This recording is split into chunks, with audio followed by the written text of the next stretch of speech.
एवं आंचलिक पानीपाग विज्ञान केन्द्र पक्षर एक बड़ खबर सामना आसी। राज्य में आसंता 4 दिन पर्यंत प्रबल अति प्रबल वर्षा संभावना। तेज क्यों जिला को सतर्क सूचना जारी कर संपूर्ण अपडेट जाना किंतु पूर्व वीडियो को लाइक कर चैनल में नुआ आसी चैनल को एवं सब्सक्राइब कर पाखर बेल आइकन को दबाई ऑल नोटिफिकेशन पर ऑन कर रखु जहाद्वारा जब भी जेकोसी लेटेस्ट ब्रेकिंग न्यूज आप चैनल माध्यम सर्वप्रथम देखिपारे। चलते डेरी नक खबर पर नजर पकड़ा। राज्य में विभिन्न स्थान में तुआ को तुआ वर्षा लगी रही। आसंता 4 दिन पर्यंत एभली स्थिति जारी रहिबो। 2 दिन किछि जिला को प्रबल अति प्रबल वर्षा होबार संभावना रही।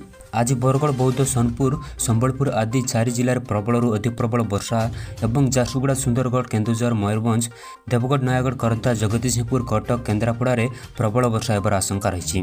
तेणु एसबू जिला को येलो वार्निंग जारी कर बुधवार केन्द्रापड़ा, कटक, ढेंकानाल एवं अनुगुल प्रबल अति प्रबल वर्षा, जगतसिंहपुर, खर्दा, देवगढ़, झारसुगुड़ा, सुंदरगढ़, जगतसिंहपुर, जाजपुर, संबलपुर, मयूरभंज एवं केन्दुझर प्रबल वर्षा होबार संभावना थिबारु येलो वार्निंग जारी कर बासी जाता पानीपाग विभाग लेटेस्ट अपडेट। आगक एमती सटीक सूचना जानापी आम चैनल सहित जोड़ी रहतु।